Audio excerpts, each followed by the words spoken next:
A nuestro Dios por su gran misericordia y agradecemos a nuestro Padre Celestial por poder estar aquí en su casa en esta tarde, y queremos darles la bienvenida, hermanos y hermanas, que siempre se sientan bienvenidos a la casa del Señor, y que el Señor les haya bendecido en toda esta semana con todas las bendiciones posibles, y que el Señor siga bendiciendo sus vidas cada día en todas y cada una de sus actividades. Amén. Amén.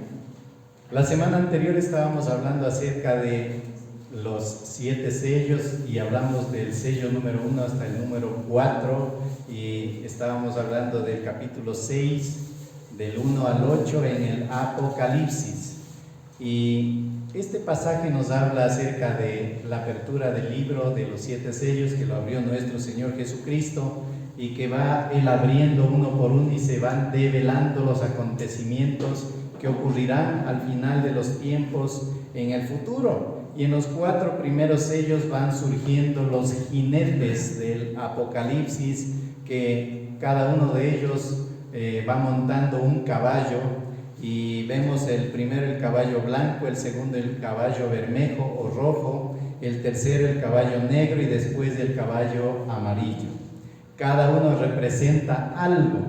Y decíamos que el primero era la conquista, es el tiempo de paz, de unidad, un tiempo de gloria para la humanidad. Pero después viene el segundo, que es la guerra, el tercero el hambre y el cuarto la muerte. Y hoy veremos los que nos faltan. Y nuestros hermanos ya nos han dado leyendo la palabra del Señor, y que vamos a ir citando poco a poco, y pedimos que tengan lista su Biblia para que nosotros podamos ir mirando. Pero vamos a dar gracias al Señor por su palabra. Amén. Padre bendito, grande eres, bendito Señor, te agradecemos por la palabra tuya, Padre Santo, que podemos leerla con libertad, y gracias, Señor Dios, por todas las revelaciones que podemos encontrar en ella. Gracias por tus promesas, Señor, pero gracias también por los desafíos a la obediencia, y el desafío que siempre nos haces a cumplir tus mandamientos, a hacer tu voluntad, a ser buenos hijos tuyos, Padre Santo, porque eso es lo que tú quieres, que seamos siempre hijos fieles, que no nos desviemos a izquierda ni a derecha, sino que siempre estemos buscando el camino, la verdad y la vida. Padre bendito, en este mundo de desafíos y cambios constantes queremos clamarte que nos mantengas siempre firmes buscando la luz de tu rostro, Señor. Fortalece nuestros corazones cada día para continuar buscándote a ti. Que no nos desviemos, bendito Dios, con ninguna enseñanza del mundo, con ninguna amenaza del mundo, Padre Santo, sino que siempre estemos buscándote a ti con fervor, con amor, Padre Santo, porque en ti está la vida. En ti está el futuro de esperanza, de paz, de regocijo, ahí en el cielo de los cielos. Bendito Dios, queremos mirar la luz de tu rostro, Señor. Queremos conocerte cara a cara y queremos mirarte a ti, Señor Dios, ahí sentado en la hermosura de tu santidad. Bendito Señor, pero ahora mientras vivimos, manténnos, bendito Dios, con salud, con vida. Guarda la vida de nuestros hijos, de nuestros familiares. Cuídanos y protégenos, bendito Dios, y guarda y cuida también a aquellos hermanos que están enfermos, Padre Santo. Te damos infinitas gracias y clamamos tu misericordia y pedimos tu bendición sobre tu palabra, Señor Dios, que es palabra de vida. Te clamamos bendición en el nombre del Padre, del Hijo y del Espíritu Santo. Amén. Amén. Y dice la palabra el quinto sello, Apocalipsis 6, del 9 al 11. Cuando abrió el quinto sello, vi bajo el altar las almas de los que habían sido muertos por causa de la palabra de Dios y por el testimonio que tenían. Y clamaban a gran voz diciendo: ¿hasta cuándo, Señor santo y verdadero, no juzgas y vengas nuestra sangre en los que moran en la tierra? Y se les dieron vestiduras blancas y se les dijo que descansasen todavía un poco de tiempo, hasta que se completara el número de sus consiervos y sus hermanos que también habían de ser muertos como ellos. Amén. El quinto sello se refiere a los mártires. Aquí vemos, dice que están bajo el altar las almas de los que habían sido muertos por causa de la palabra de Dios y por el testimonio que tenían. ¿Quién es un mártir? Usted sabe que un mártir, dice el diccionario, es la persona que sufre o muere por defender su religión o sus ideales. Mártires son los que han muerto por defender su fe, que han permanecido firmes en Dios, que no se han vuelto atrás. Y Juan vio las almas de los mártires ahí. Imagínense, de todos los que habían muerto por predicar el Evangelio, ahí estaban al pie del altar. Y también dice el Señor, mientras estaban ellos ahí diciendo: Señor, ¿hasta cuándo? Les dice que falta un poco de tiempo porque muchos más tienen que morir. Y claro, pueden surgir dudas porque dirán: ¿y cómo es esto? ¿Cómo va a haber gente que sufra al final de los tiempos? Imagínense, llegará un momento del rapto cuando sean llevados todos los creyentes al cielo. Pero supóngase que usted estuvo justo ese día peleando, justo ese día estuvo discutiendo, justo ese día estuvo pecando y se quedó. Ahí es cuando usted con más fervor va a buscar a Dios, y en ese momento, cuando ocurran las cosas, el mundo se pondrá en contra de los cristianos, pero también habrán personas que buscarán de Dios, buscarán la palabra del Señor, y aquellos la van a sufrir muy duro, y muchos mártires van a surgir también en ese entonces. Imagínense, el Señor dará oportunidad hasta el último. Por eso, el que busque al Señor hasta el final tendrá oportunidad de vida y de vida eterna. Entonces, imagínense, hermanos, los mártires que mueren por proclamar la palabra del Señor. ¿Cuál fue el primer mártir cristiano? Esteban. En el capítulo 6, 8 hasta todo el capítulo 7 de los Hechos de los Apóstoles, nosotros podemos encontrar ahí a Esteban. Esteban, que fue prácticamente, él predicó la palabra, hizo un resumen desde el Antiguo Testamento hasta llegar al tiempo de Jesús, y ni así tocó el corazón de todos los maestros de la ley, los religiosos y la gente que estaban ahí escuchando la proclamación de él. Más bien dice que se llenaron de tanta furia que no hicieron caso a nada y le apedrearon hasta la muerte.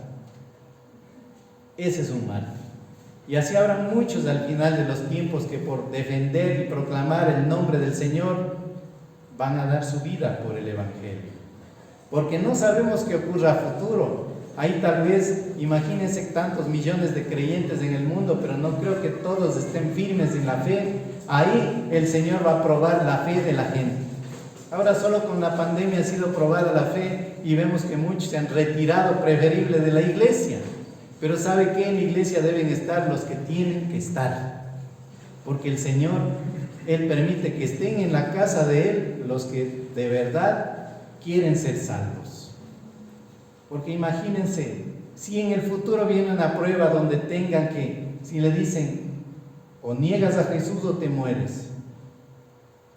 Muchos van a decir: no, yo preferible me voy con mi familia, chao, ahí nos vemos.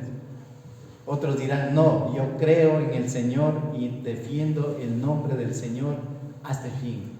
Y muchos morirán, serán degollados, cortados el cuello. Pero esos serán los mártires que tendrán el privilegio de estar ahí al pie del altar del Señor para siempre. Habrán los millones de millones que estarán junto al altar, pero estarán más lejos, pero serán los mártires, los privilegiados en estar al pie del Señor. Y eso dice la palabra del Señor y no estamos mintiendo. Y recuerde que cuando vaya pasando el tiempo, al final, ¿qué va a ocurrir? Dice en Apocalipsis 13, 17: y que ninguno pudiese comprar o vender sino el que tuviera la señal o el nombre de la bestia o el número de su nombre. Los verdaderos creyentes, al tener que afrontar la guerra, el hambre, la persecución, muchos serán muertos por mantener su fe, por no negar la fe y volverse para atrás y recibir la marca del anticristo. Entonces los que no quieran negar al Señor van a morir. Por eso dijo el Señor Jesucristo que los que permanezcan firmes hasta el último, ellos se van a salvar. Marcos 13:13, busquen su Biblia. Y seréis aborrecidos de todos por causa de mi nombre, mas el que persevere hasta el fin, éste será salvo. Mira esa condición, más el que persevere hasta el fin, hasta el último, ese será salvo, dice la palabra del Señor. Y regresando a los mártires, dice que ellos estaban ansiosos esperando hasta cuándo el Señor vengará a su muerte, pero usted sabe que el Señor no es vengativo, Él no venga, Él hará justicia, no vengará nada, miren. Y el Señor les dice que deben esperar. El primer punto dice que el Señor les otorga a ellos vestiduras blancas. Y vestiduras blancas viene del griego stolé, que significa estola o túnica larga. Vestidura o ropa larga. Recuerde usted que los romanos en ese tiempo usaban ropa de una sola pieza. Los judíos también utilizaban sus túnicas.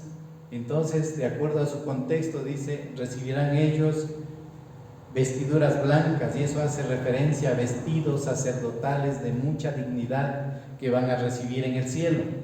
Y les dice el Señor en segundo lugar que deben esperar un tiempo. Mientras tanto, iban a descansar en la presencia del Altísimo. Esto nos confirma que después de la muerte, ¿qué pasa? Después de la muerte sigue la vida, pues hermanos. La vida eterna, sea en el cielo o sea en el infierno, pero nosotros somos de los que vamos al cielo, no al infierno. La vida sigue con Dios o sigue sin Dios. Esa es una realidad. La vida continúa. La vida sigue en el más allá, al otro lado. Eso nos hace ver también que los muertos claman, piensan, descansan, recuerdan, desean. Vemos que el morir es un paso a otro modo de vida. Por eso la muerte es un gran misterio. Solo Dios sabe todo lo que ocurre después de que una persona fallece. Pero es la puerta hacia la condenación o hacia la salvación, hacia la paz y el descanso con Dios. Todo depende del camino que escojamos. Cada día estamos nosotros caminando en esta vida y escogiendo qué hacemos con nuestra vida. Por eso, escoja bien ahora que está con vida. ¿Qué está haciendo con su vida? Y a veces preguntamos eso, ¿qué está haciendo con su vida? ¿Tiene una vida que agrade a Dios? Ya deje de estar amargándose por todas las cosas, ya deje de estar discutiendo por todo, porque a veces eso nos encanta a los seres humanos. Bajo cualquier pretexto ya estamos aburridos, enojados, estamos peleando, estamos gritando, y en realidad ese es un pecado grave. Usted no pierda su tiempo peleando, no desperdicie su vida en esas tonterías.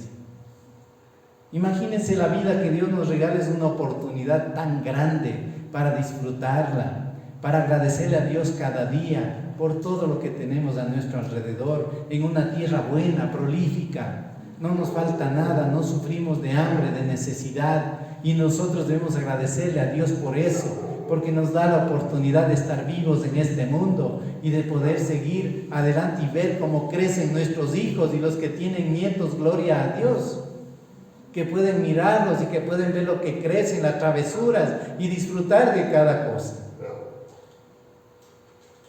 Por eso no desperdiciemos nuestra vida, valoremos cada minuto, cada segundo.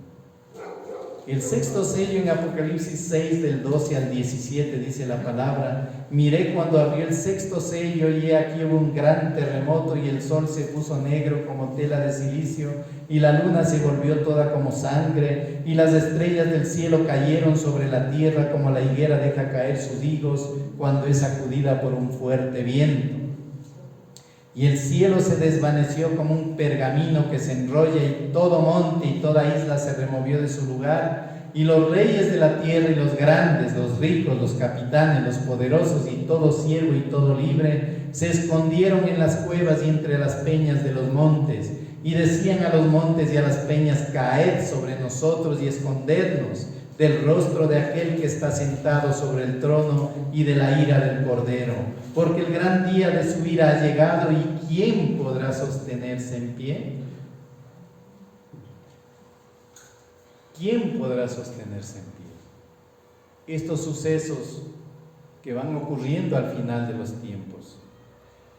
Esto ya lo anticiparon los profetas. Usted sabía que de esto habló Joel en el capítulo 2 del 10 al 11.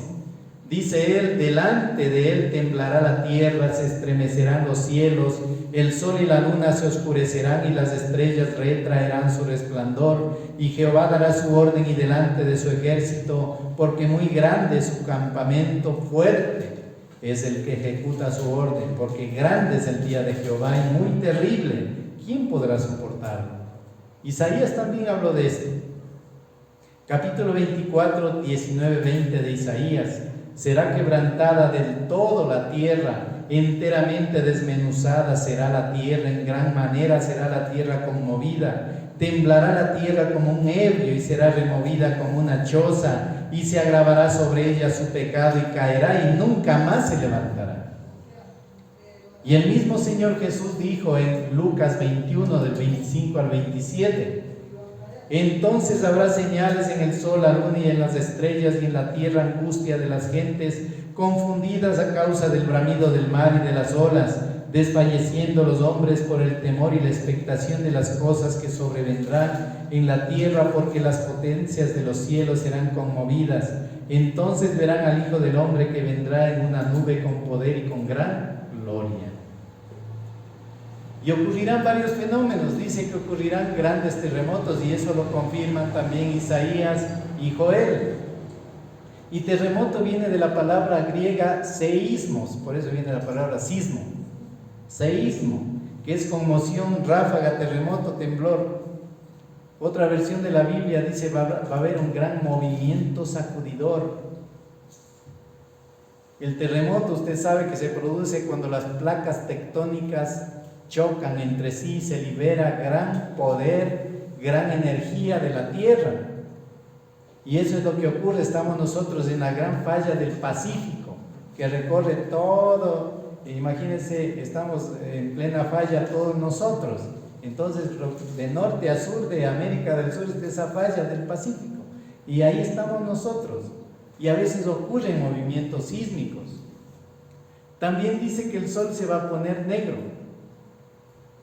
Negro como tela de silicio. ¿Para qué se usaba la tela de silicio? La tela de silicio se utilizaba como duelo en Israel. Cuando la persona había fallado a Dios, usted se acuerda de Jonás, cuando no hizo caso al Señor, él se arrepintió, y cuando fue y proclamó la palabra de Dios, hasta el rey de Nínive, ¿qué hizo? Se vistió de silicio, dice, de ropas ásperas, negras, y se arrodilló y se puso sobre la ceniza para enseñar de arrepentimiento, de dolor. Entonces, ¿qué va a ocurrir en esos días? Dice, el sol se va a poner negro, muy oscuro. Eso ya ocurrió antes en la Biblia, ¿usted se acuerda? En Egipto, la 9ª plaga de Egipto fue la plaga de las tinieblas, de la oscuridad. Cuando el Señor Jesús murió, ¿qué es lo que pasó? Hubieron 3 horas de oscuridad total. Puede ser un eclipse, no sabemos lo que vaya a ocurrir, pero el Señor lo hará. Imagínense, el mundo entero está lleno de bombas atómicas. ¿Y qué pasaría si se detonan todas esas armas nucleares de destrucción masiva? ¿Qué ocurriría? Pues nunca más volveríamos a ver el sol por mucho tiempo, y ahí estaríamos en una era glacial. Oscuridad, frío y muerte. La luna, dice, se tornará roja como sangre. Y hace poco hubo, ustedes saben, un eclipse, pero no sabemos por qué va a ocurrir, pero será una gran señal del cielo, la luna roja. Y eso daba miedo a las culturas antiguas, y se apuraban a hacer sacrificios a sus dioses. Pero será una señal de Dios. Y las estrellas del cielo caerán sobre la tierra, dice la palabra de Dios. Dicen los científicos que millones de meteoritos chocan con nuestra atmósfera todos los días. Y decían en las noticias que el 1 de junio pasó rozando nuestra atmósfera un gran meteorito gigantesco como de 500 metros. Imagínense, a veces cuando viene alguno de esos a impactarse, ni cuenta se dan nuestros científicos. Pero quién sabe, el Señor permita que ahí como castigo muchos de esos caigan sobre la tierra para causar destrucción y muerte.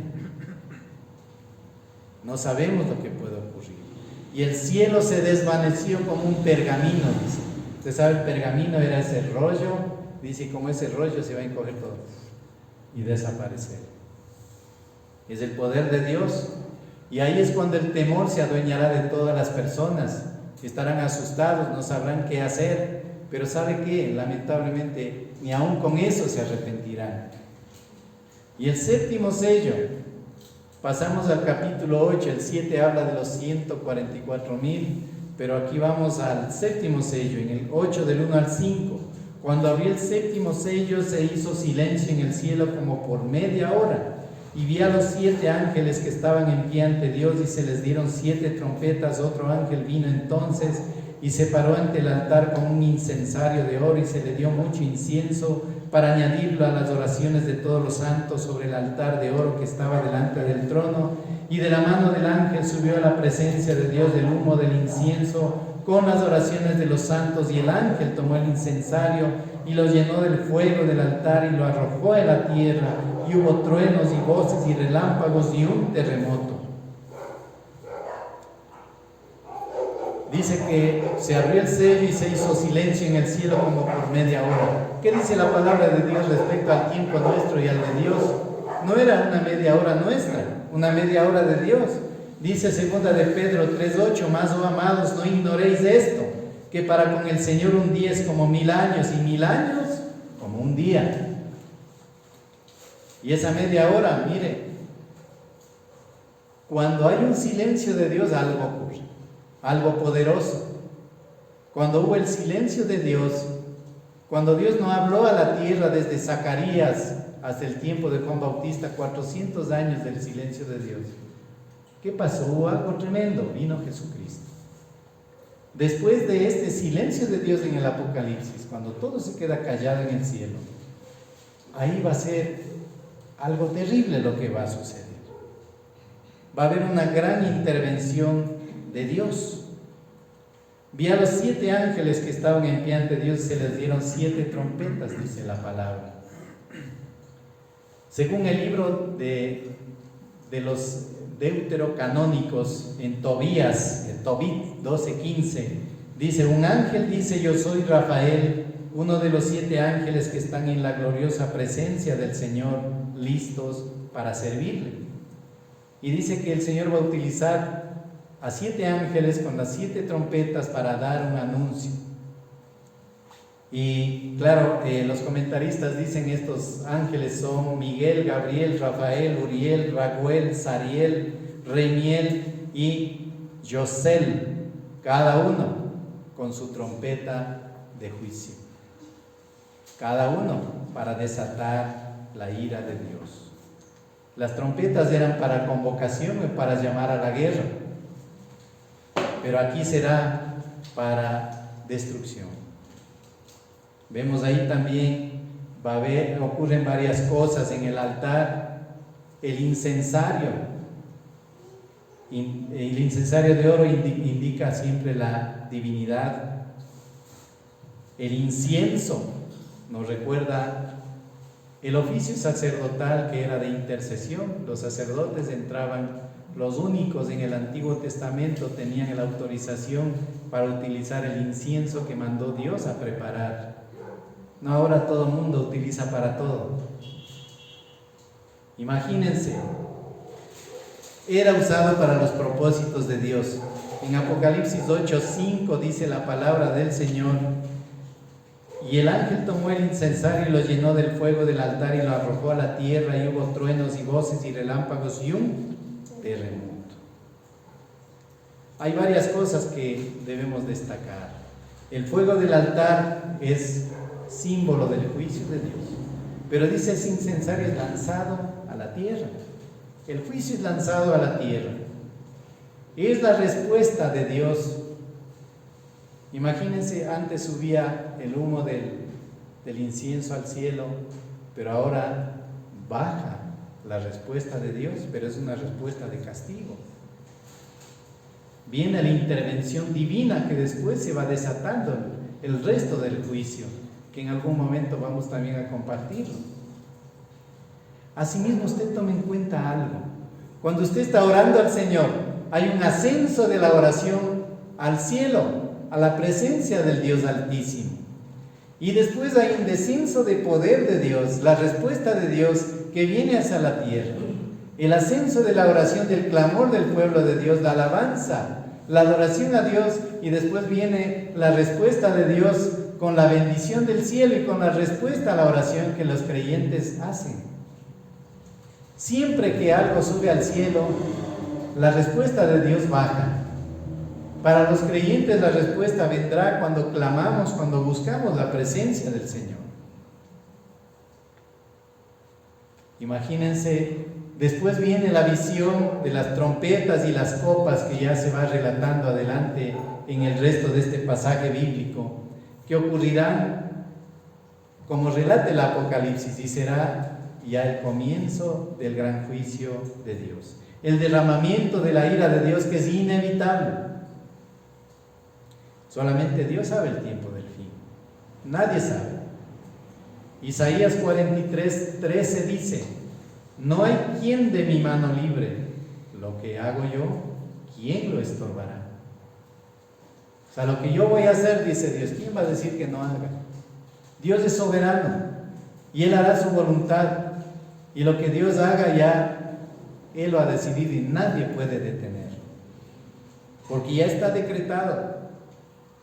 Por eso hasta ahora hay una sola forma de escapar de la ira de Dios, y es lo que nos dice la palabra en Romanos 8:1. Ahora pues ninguna condenación hay, ¿para qué? Para los que están en Cristo Jesús, los que no andan conforme a la carne, sino conforme al Espíritu. Los creyentes en Dios no enfrentarán el juicio. ¿Por qué? Porque ya sus pecados fueron borrados en la cruz. Cuando nos arrepentimos, cuando vamos a la presencia del Señor y confesamos toda nuestra maldad, el Señor, ¿qué hace? El Señor nos dice: espérate, voy a analizar eso. Él no es como los jueces de la tierra que esperan a que caiga algo por ahí y después, de acuerdo a la cantidad de plata, ellos determinan la sentencia. El Señor del cielo y de la tierra no, Él sentenciará de acuerdo a su voluntad. Pero cuando nos hemos arrepentido y hemos buscado la presencia de nuestro Dios, ahí el Señor, ¿qué hace? Nos perdona, porque Cristo murió para eso, el Cordero de Dios que quita los pecados del mundo, dio su vida para salvarnos, dio su vida para que nosotros no vayamos a perecer. Por eso, hermanos y hermanas, debemos pensar que no hay que esperar hasta el fin del tiempo para cambiar el rumbo de nuestra vida. Si algo no está bien, si nuestra relación con Dios no está bien, si nuestro compromiso con Dios no está bien, tenemos que alejarnos de la mala vida, alejarnos de la tentación, alejarnos del pecado, alejarnos de lo que nos aleja a nosotros de Dios.